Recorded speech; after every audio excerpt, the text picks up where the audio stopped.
네, 이번 시간에는 부산광역시 동구 수정동에 있는 모티 더 베스트빌 15층 경매물건에 대해서 권리 분석하고 입찰가를 산정해 보도록 하겠습니다. 건물 면적은 50.484제곱미터이고 실평수는 15.27평입니다. 현재 51%까지 유찰돼서 1억 6,332만 8천원입니다. 2024년 8월 20일에 4차 매각기일입니다. 매각 물건 해당은 16층 중에 15층입니다. 사용승인은 2020년 12월 2일입니다. 신축 건물인 것입니다. 아직. 임차인 해당을 살펴보면은 지금 전입일자가 2022년 3월 18일에 입주한 임차인이 있고 보증금은 1억 7천만 원입니다. 임차권 등기까지 한 상태입니다. 등기부 현황을 살펴보면은 2021년 2월 4일에 소유권 이전이 있었고 2022년 3월 16일에 MCI 대부로부터 건재당 설정이 있습니다. 채권 최고액은 1억 5,290만 원입니다. 말소 기준 등기로 소멸되는 권리입니다. 그러면은 여기서 임차인의 전입일자의 대항력과 확정일자에 따른 우선 변제권 그리고 말소 기준 등기에 대해서 먼저 한번 살펴보도록 하겠습니다.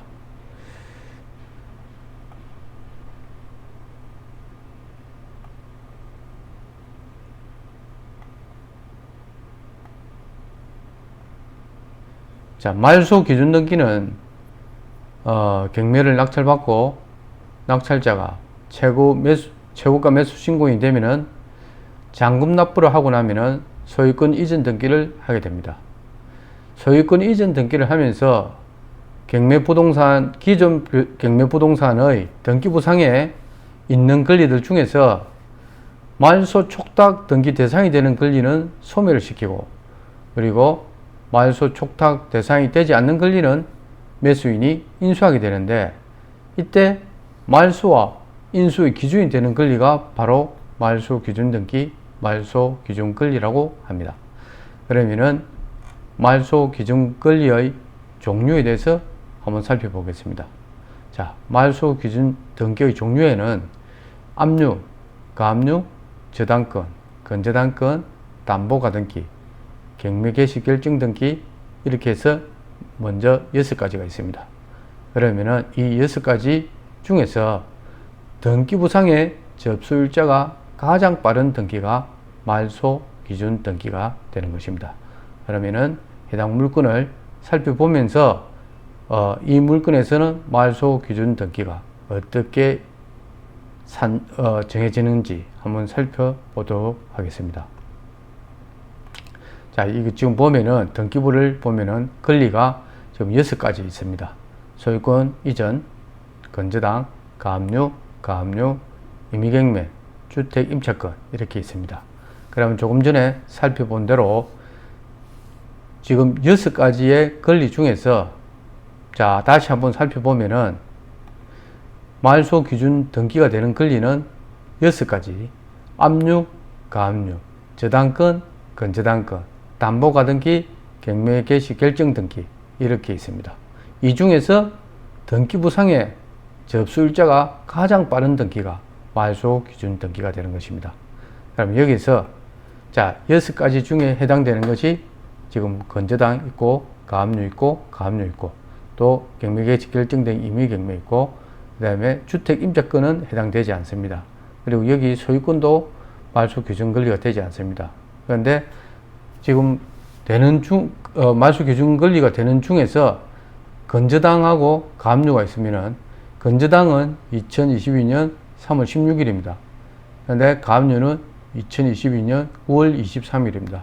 날짜 접수 순으로 가장 빠른 말소 기준 권리가 말소 기준 권리 중에서 등기부상의 접수일자가 가장 빠른 권리가 말소 기준 권리가 되기 때문에 이 건저당이 가압류보다 앞서다 보니까 말소 기준 권리가 된 것입니다. 그래서 자, 말소 기준 권리는 이렇게 6가지가 있다는 거 한번 알게 되었고, 그리고 한 가지 더 추가되는 권리가, 자, 전세권입니다. 우리가 앞에서 6가지 있었지만은 한 가지 더 추가하면은 전세권까지 포함하면은 7가지가 말소 기준 권리가 됩니다. 그러면 전세권은 그냥 전세권으로 있으면은 말소 기준 권리가 되지 않습니다. 하지만은 말소 기준 권리가 되는 경우가 조건을 충족하게 되면은 말소 기준 권리가 됩니다. 자, 일단은 아파트, 다세대 등의 집합 건물일 때 집합 건물에 전세권이 설정된 경우, 또는 주택인데 토지나 건물 전체에 그 전세권이 설정된 경우입니다. 다가구도 역시 마찬가지입니다. 다가구도 토지 등기부, 건물 등기부 따로 되어 있습니다. 주택도, 단독주택도 역시 토지 등기부, 건물 등기부 따로 되어 있습니다. 그래서 토지, 건물 전체에 전세권이 설정되어 있어야 됩니다. 그리고 집합 건물은 왜 그러면은 토지, 건물 전체라는 말이 없냐 하면은, 지금 집합 건물은 등기부가 하나입니다. 그래서 토지, 건물 전체에, 단독주택은 토지, 건물 전체에 전세권이 설정되어야 되고, 그 전세권에 의해서 경매를 신청하거나 또 전세권에 의해서 배당 요구를 하게 되면은 그 전세권이 말소 기준 등기가 되는 것입니다. 그리고 자, 이 말소 기준 권리보다, 또 말소 기준 등기보다 앞서 있는 권리를 선순위를 하고, 또 말소 기준 권리보다 뒤에 오는 권리를 후순위를 하는데, 선순위는 낙찰자가 인수를 하게 됩니다. 그리고 말소 기준 권리보다 후순위로 오는 권리는 낙찰자가 인수를 하지 않습니다. 그러면은 말소 기준 권리보다 앞서서 오는 권리가 어떤 경우냐면은, 자, 주택 임차권인데, 자, 그 말소 기준 권리인 건저당보다 더 앞서서 전입신고를 하게 되면은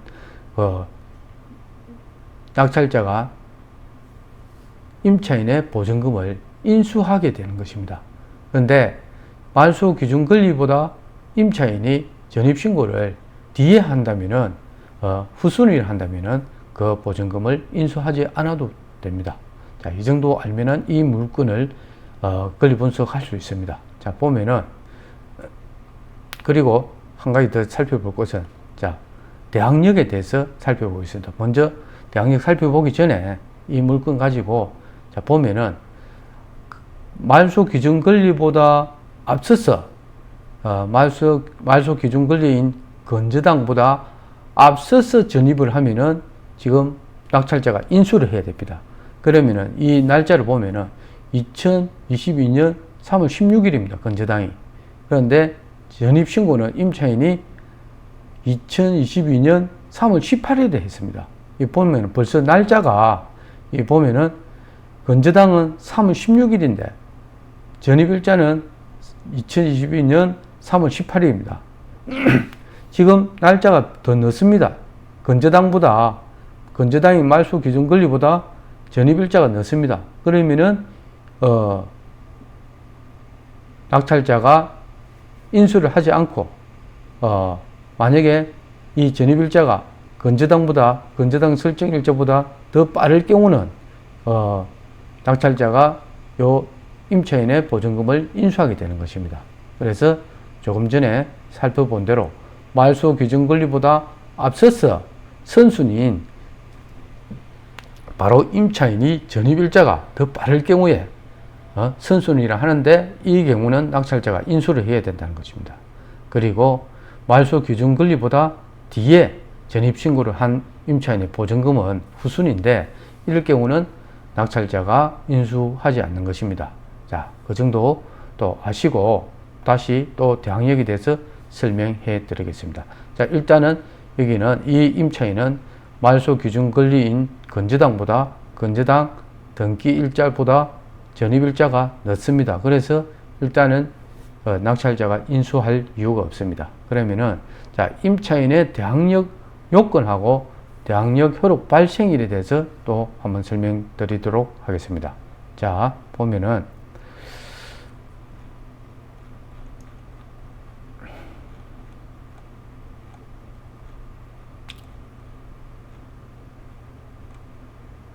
자, 대항력은 보면은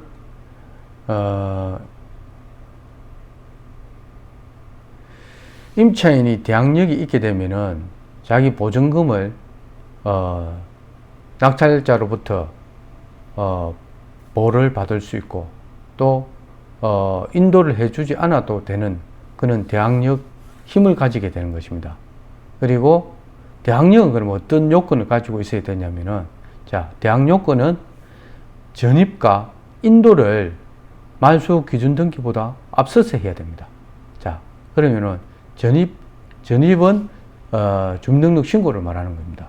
인도는 국가기관에서 확인할 방법이 없지만은, 자, 전입일자는 주민등록 신고로 확인이 가능합니다. 그래서 전입과 인도가 대항요건이고, 그러면은 이 대항요건을 갖추고, 대항력은 또 언제 발생하냐면은 이 전입 신고한 다음날 0시에 발생하는 게 이 대항요건을 갖춘 상태에서, 대항력은 이 전입 신고를 한 날짜 다음날 0시에 대항력이 발생하게 됩니다.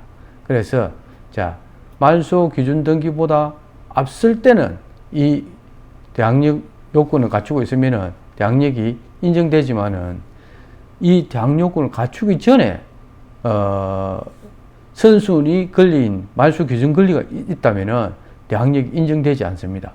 그래서 우리가 전입을 할 때, 임차인이 전입할 때는 이 말소 기준 권리보다 앞서서 지불을 해야 대항력이 인정된다는 거 분명히 알고 계시기 바랍니다.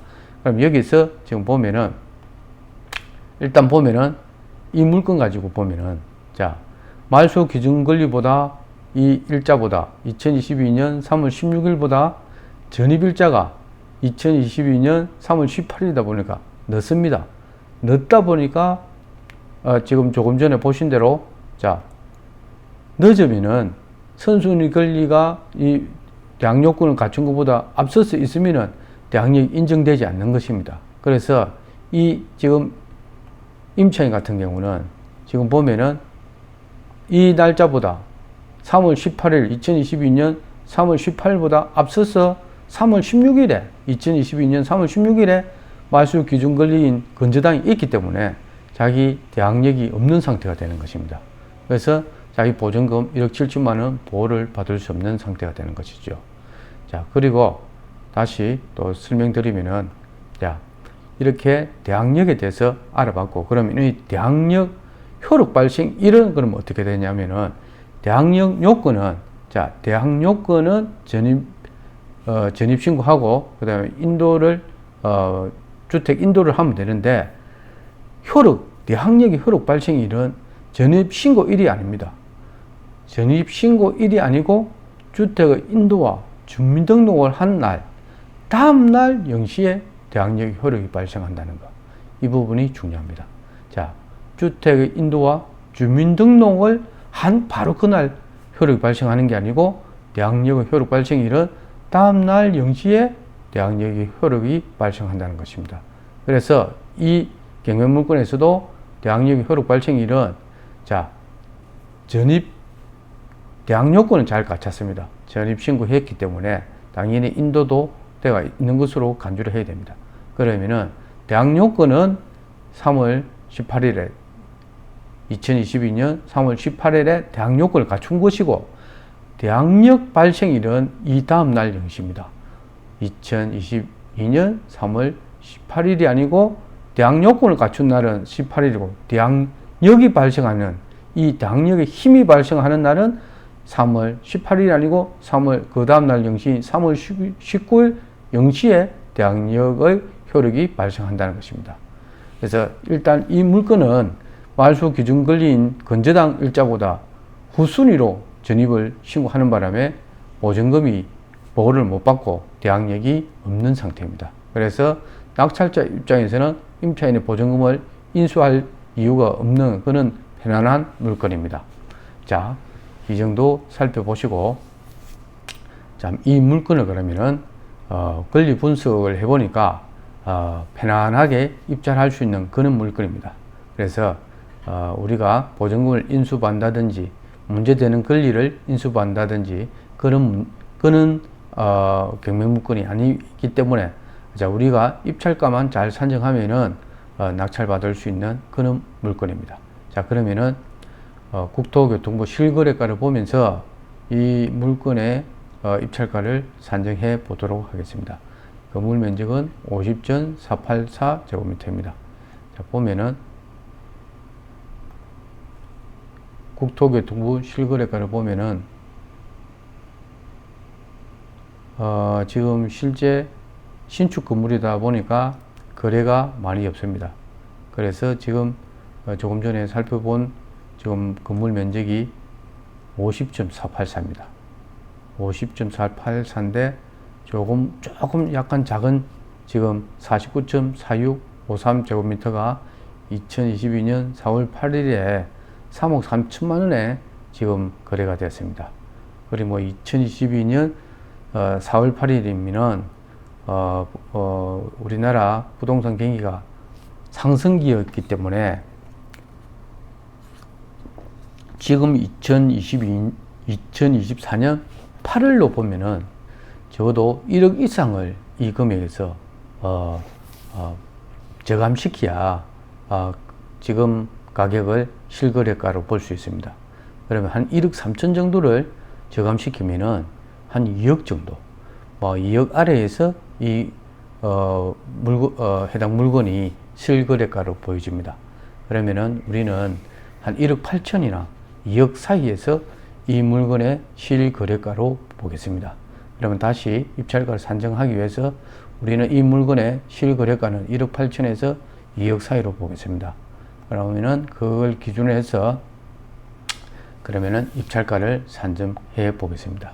자, 지금 보면은 1억 8천에서 2억 사이로 우리는 이 물건의 입찰가를 산정했는데 지금 1억 6천 2024년 8월 21일이 보니까 최저 매각 가격이 1억 6천 332만 8천입니다. 그러면은 이 금액에 준해서 낙찰받으면 손해는 보지 않는데 큰 이익은 없을 거로 보입니다. 그러면은 이 물건에 이 경매 물건이 있는 주소지에서 이 물건만 경매가 된 것이 아니고 많이 있을 것 같은데 한번 살펴보도록 하겠습니다. 자, 동일 번지 매각 물건을 한번 살펴보면은 자, 보면은 2024년 8월 6일에 거래가 많이 이루어졌습니다. 이 물건에 대해서 보니까 8월 6일에 상당히 많은 물건이 지금 거래가 됐네요.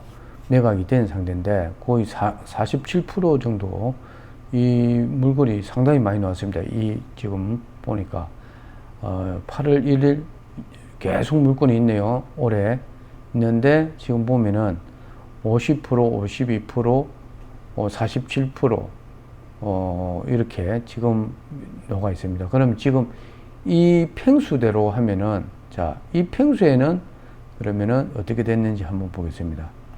자, 이 면적이 50.484입니다. 그러면은 50.484는 어느 정도 되냐? 50.484 51%에 낙찰이 됐습니다. 보니까 10층이고 이는 15층입니다.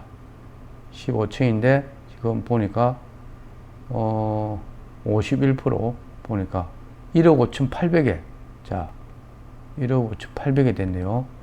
이거는 감정가가 지금 보니까 3억 1,300으로 됐습니다. 그래서 두 명이 입찰해 가지고 지금 보니까 차순위도 1억 5천 넘겼네요. 그래서 지금 최고가 매수 신고인이 1억 5,800에 지금 낙찰이 된 상태입니다. 지금 물건도 역시 대항력이 없는 그런 상태의 물건이었네요. 그러면은 지금 또 다른 거 50.484를 한번 보겠습니다. 또 여기도 있습니다. 50.484가 여기도 47% 1억 5,100만 원에 지금 낙찰이 됐는데 지금 보니까 41%까지 떨어져서 매각은 1억 5,160만 원이 됐습니다. 그래서 이것도 8월 6일 날 됐네요. 그러면은 이 물건은 거의 41%까지 갔을 때, 그러면은 1억 5천 단위에서 지금 매각이 되고 있다는 것입니다. 그래서 지금 보면은 조금 전에 본 분하고 한번 보겠습니다. 똑같은 사람이 낙찰 받았는지. 자, 그럴 수도 있습니다. 보니까 똑같은 분은 아니네요. 성함이 다르네요. 그러면 1억 5천 100만 원에 낙찰 받았고, 여기도 지금 보니까 1억 5천 60만 원 됐고, 160만 원. 또 50짜리가 지금은 없으면 그 두 개네요. 한번 더 아래로 살펴보면은 이 건물 전체가 지금 경매에 거의 놓은 분위기입니다. 지금 보면 자, 50짜리를 한번 다시 살펴보면은 이런 데는 60 몇 프로도 있네요. 50짜리 거의 51%에 지금 낙찰되는 그런 상태입니다. 보니까 요 50.484 있는데 이거는 94%로 낙찰받는, 이건 뭐 실수하지 않았을까요? 이건 무슨 한 명인데 이건 무슨 이유인지 모르겠지만은 자기 혼자 94%에 낙찰받았습니다. 뭐 이런 경우도 있네요. 자, 그리고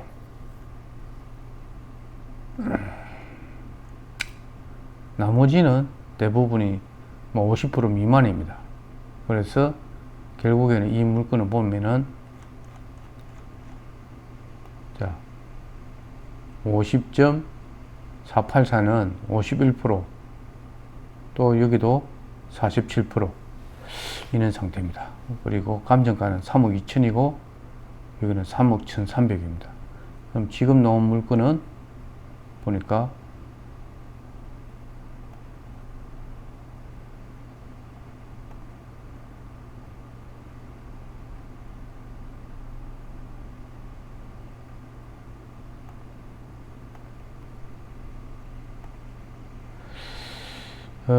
지금은 51%이기 때문에 이번에 유찰되겠네요.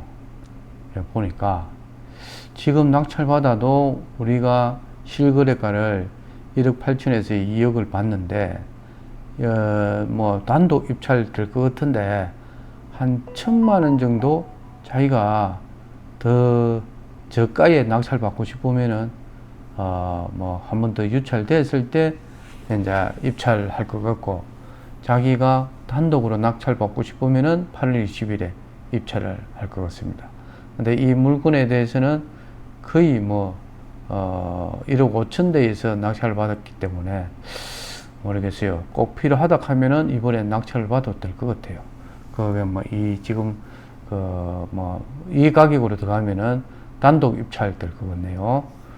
그래서 오늘은 그러면 입찰가를 이 2024년 8월 20일 요 금액이나 1억 6,332만 8천 원에 입찰가를 적어서 단독 입찰하는 것이 좋겠다는 그런 생각이 듭니다. 뭐 우리가 입찰가는 1억 8천에서 2억 잡았는데 그 큰 수익은 생각 못 하지만은 앞으로 미래를 보면서 이렇게 받아놨는 것도 괜찮을 것 같습니다. 왜냐면은 이 물건이 지금 2020년 12월 1일이기 때문에 사용승인이 신축 건물입니다. 그래서 이렇게 한 51%에 낙찰 받아놔도 큰 손해는 가지 않을 것 같다, 그런 생각이 드네요.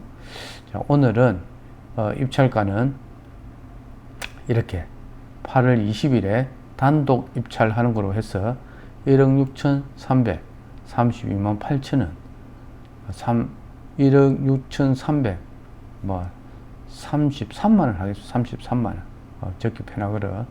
1억 6,333만원. 자, 이렇게 하시면 될 것 같아요. 자, 오늘 한번 뭐 이 정도에서 마치는 것으로 하겠습니다.